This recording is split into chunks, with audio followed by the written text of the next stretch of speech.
Hey, c'est Romain, on se retrouve pour une nouvelle vidéo et cette fois on va parler de Snapchat. Alors ça fait quelques mois que je ne l'ai pas fait, mais d'habitude je vous fais une vidéo sur toutes les grosses nouveautés de Snapchat.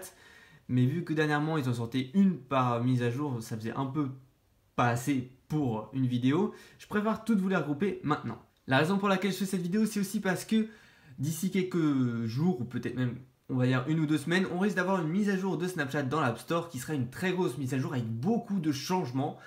Et du coup, je vous la montrerai bien évidemment, donc n'hésite pas à t'abonner si ce n'est pas déjà fait et à activer la cloche pour être sûr de ne pas rater cette vidéo et comprendre tout ce qu'il y aura comme nouveauté dans la nouvelle mise à jour de Snapchat.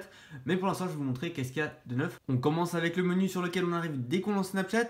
Une petite nouveauté, pas très importante, mais quand même, si on regarde bien, on remarque qu'ici avant, on avait un petit cercle comme celui pour prendre un snap, pour regarder les memories. Maintenant, on a des petites photos. Comme vous pouvez le voir ici, ce que je trouve un peu plus logique de la part de Snapchat, parce qu'un petit rond, je trouvais ça totalement stupide. Ça ne montrait pas qu'il y avait les memories en dessous et l'accès à la pellicule, alors que là, on se rend bien compte vu que c'est des images. Il y a de cela quelques mises à jour, on pouvait descendre vers le bas comme ceci pour accéder au menu ici présent. Maintenant, comme vous avez pu le voir, ce n'est plus possible quand vous faites comme ceci. Vous allez avoir le menu rechercher pour rechercher les stories, vos amis ou autres. Moi qui n'utilise pas du tout la barre rechercher, ça m'embête un peu parce que quand je faisais comme ça, j'ai l'habitude d'avoir ce menu là qui s'affiche. Donc c'est vrai que j'aime pas trop cette nouveauté, mais bon. Donc quand vous voulez accéder à ce menu là, comme vous avez pu le voir, il faut taper sur la petite icône de fantôme en haut. Alors ici on n'a aucun changement, mais si on va ici dans les réglages et qu'on descend ici, on aura donc un menu Snapcode qui vous permet donc de créer des Snapcodes pour un URL. Par exemple, vous mettez, par exemple, si moi je mets ma chaîne, j'aurai un Snapcode spécial. Et pareil, vous pouvez gérer tous vos Snapcodes. Donc ça, c'est celui de mon compte. Et pareil pour plein d'autres choses. Ici, vous avez plein de menus. Ici, pour l'historique des scans, que vous avez déjà scanné des Snapcodes de vos amis, par exemple, pour les ajouter. Et pareil, vous pouvez en scanner depuis la pellicule directement depuis ici. Ou alors, vous pouvez le faire ici dans Ajouter des amis.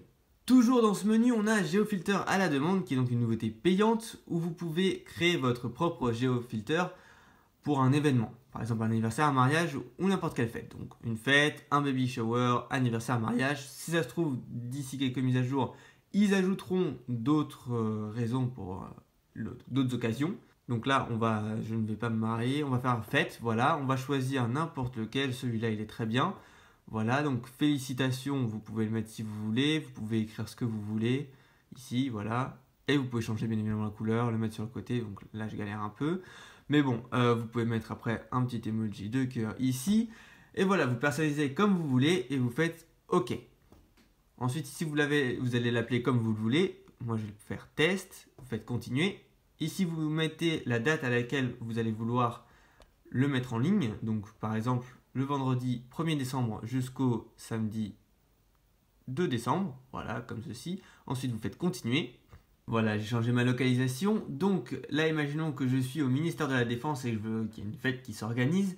Donc là, vous allez pouvoir voir que le prix est de 6,99 €. Et si jamais j'agrandis un petit peu, comme ceci, voilà, le prix augmente. Alors après, bon là c'est énorme. Voilà, vous prenez une partie de Paris, ça vous coûtera 500 €. Si vous augmentez encore un peu, 899 € et le maximum c'est 999 €. Mais je pense pas qu'on puisse. Voilà, non, 1099 et 99 centimes, donc ça fait vraiment très cher pour un filtre.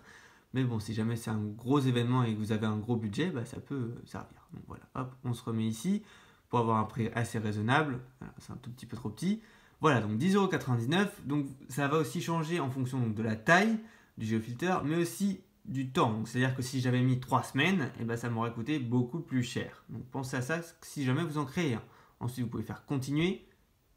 Ici, vous allez donc avoir tous les détails de votre GeoFilter. Donc vous avez son nom, le début et la fin que vous pouvez rechanger, le type de filtre, l'adresse email pour qui vous contacte, le code cadeau si vous en avez un, le coût total pour vous le rappeler, la localisation et le filtre en question. Après vous pouvez donc faire acheter, mais moi je ne vais pas le faire vu que je n'ai pas 10 € à dépenser pour ça. Une autre nouveauté, quand on prend un Snapchat comme ceci, vous pouvez accumuler les filtres. Donc je peux décaler sur le côté pour en ajouter d'autres et du coup ceux-là vont rester. Et vous pouvez aussi venir mettre ici autre chose. L'heure maintenant n'est plus un filtre, vous pouvez l'ajouter comme vous voulez et le mettre où vous voulez. Ça c'est plutôt cool. Vous pouvez aussi du coup mettre ici les degrés, l'heure et votre vitesse. Voilà, donc 0 km/h.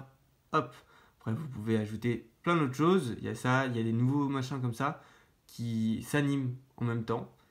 Ça, c'est assez drôle. Allez, hop, un petit cœur qui s'anime en même temps en plein milieu de la boîte. Et voilà. Vous voyez bien, toutes les nouveautés. Une nouveauté avec les filtres, c'est que maintenant, quand vous appuyez, vous maintenez ici pour avoir les filtres qui s'affichent, vous allez avoir un petit rond bleu en haut du petit rond ici du filtre quand vous ne l'avez pas encore utilisé. Donc par exemple, celui-là, je ne l'ai jamais utilisé, j'ai un petit rond bleu. Et si je vais sur un que j'ai déjà utilisé, bon, c'est pas... Voilà, celui-là, je l'avais déjà mis sur cet appareil. Celui du chien aussi, je l'avais déjà mis le cercle dessus. Eh bien, le petit rond bleu disparaît. Comme ça, vous savez quand il y en a des nouveaux, si vous les avez utilisés ou non. Un autre élément que je n'avais pas présenté sur ma chaîne, c'est que vous avez maintenant des éléments comme ça en 3D que vous pouvez paramétrer comme ceci. Si vous ne le saviez pas, vous pouvez le tourner sur le côté, l'agrandir comme ça pour avoir seulement 8. Hop, en gros, voilà, et le bouger comme vous le voulez. Voilà, on voit juste son pied. On continue avec le menu chat. Alors ici, on va ouvrir Iron Off. Voilà, donc si jamais vous voulez m'ajouter, c'est ça mon Snapchat. Justement, si jamais vous voulez partager le nom d'utilisateur, alors vous pouvez voir ici, le menu a un peu changé, mais au fond, on retrouve à peu près les mêmes choses. On a toujours pour envoyer un snap, pour envoyer un chat, très simple, vous cliquez dessus et c'est bon. Après, vous avez toujours les réglages et ici, vous avez pour partager le nom d'utilisateur qui était normalement en haut. Vous cliquez dessus et vous avez donc pour partager l'URL si jamais vous voulez l'envoyer autre part que sur Snapchat et pour envoyer directement le nom d'utilisateur avec le snapcode à un ami déjà sur Snapchat, vous faites envoyer le nom d'utilisateur ou alors vous screenez si jamais vous voulez envoyer un screen. Voilà, donc vous pouvez m'ajouter en screenant maintenant. Toujours sur ce menu, on a ici les réglages et on a le même menu qu'avant avec modifier le nom, supprimer cet ami, bloquer et annuler. Mais on a maintenant une nouveauté, c'est effacer la conversation. Alors ça, c'est franchement une super bonne idée de la part de Snapchat. Je leur avais envoyé un mail il y a quelques mois pour leur dire que ce serait bien de pouvoir effacer les conversations directement depuis le centre des conversations, parce que aller dans les réglages, descendre, faire effacer les conversations et sélectionner la conversation effacée, des fois c'est long. Tout ça pour une, ça vaut pas forcément le coup. Par exemple, si j'ai envie d'effacer juste une seule et uniquement une seule conversation, j'ai pas envie d'aller dans les réglages Snapchat pour le faire. Et c'est beaucoup plus simple comme ceci. Toujours sur ce menu, on a d'autres nouveautés, c'est que ici vous allez pouvoir voir la story de la personne que vous avez en ami. Donc là, si j'ai envie de voir, je fais hop. Donc j'ai mis des stories spécialement pour cette vidéo puisqu'aujourd'hui j'avais pas encore mis de story dans ma story officielle. Du coup, vous pouvez tout simplement voir la story de la personne sans avoir besoin d'aller dans le menu des stories. Une autre nouveauté pour ce menu, c'est qu'on peut maintenant voir les stories des personnes. Donc, c'est-à-dire que la personne peut avoir mis une story et vous dire, regarde là, vous pouvez la regarder directement depuis ici en cliquant dessus comme ça, voilà, sans avoir besoin d'aller dans le menu des stories ici pour aller la regarder. Ici, vous aurez donc le pseudo de la personne suivi de son score si jamais il vous a ajouté en ami. Et ensuite, après une autre barre, vous aurez, si jamais vous avez des flammes ou un emoji de meilleur ami.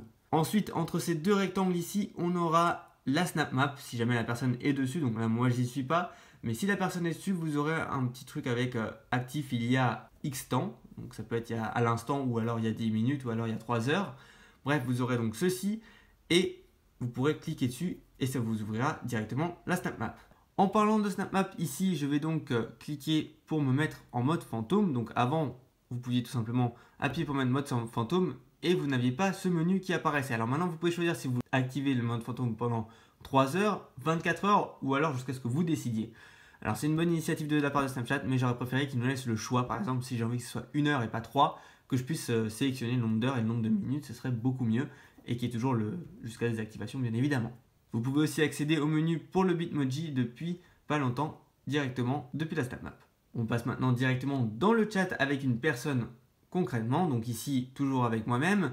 Vous allez voir que si jamais je n'ai pas vu la story de la personne, je peux tout simplement cliquer en haut comme ceci et ça m'affichera comme quoi je n'ai pas vu sa story. Hop, et là maintenant j'ai fini de la voir, donc ça ne s'affichera plus. Si je reviens ici, voilà, je ne la vois pas. Mais si jamais la personne en met une et que je ne l'ai pas vue, ça me le dira automatiquement en haut. Ensuite, si on décale sur le côté ici, vous allez pouvoir voir donc toujours la story ici et cette fois, elle ne disparaîtra pas une fois que vous avez fini de la voir. Donc, vous pouvez y accéder tout le temps en parlant avec la personne. Vous aurez donc toujours les mêmes données qu'avant, le snapcode et ici, vous aurez aussi un petit rectangle avec la snap map si la personne est dessus. Donc, vous pourrez aussi cliquer dessus, ça vous amènera sur la snap map directement sur la position de la personne et non là où vous êtes vous. On finit avec le côté des stories. Alors ici, vous pouvez donc voir depuis longtemps, on peut faire ça, c'est directement si vous n'avez pas de story. Choisir qui peut voir votre story, plutôt que d'aller dans les réglages, c'est plutôt cool quand vous n'avez pas encore mis de story active. Ça vous permet de paramétrer avant d'en mettre une si jamais vous voulez pas qu'un de vos amis la voit. Toujours dans les stories, ici en haut, on a un nouveau bouton qui vous sert à faire des stories de groupe, des stories délimitées qui seront juste dans un certain périmètre, des stories privées pour vous et seulement quelques amis. Donc si je clique ici et je choisis que Iron 5C, voilà, donc il n'y aura que lui et moi. Enregistrement, voir la story, ajouter à la story, ça peut être que lui et moi. Voilà, hop, créer une story. Et vous l'appelez comme vous voulez. Enregistrer, voilà. Donc elle s'affichera ici pour vous.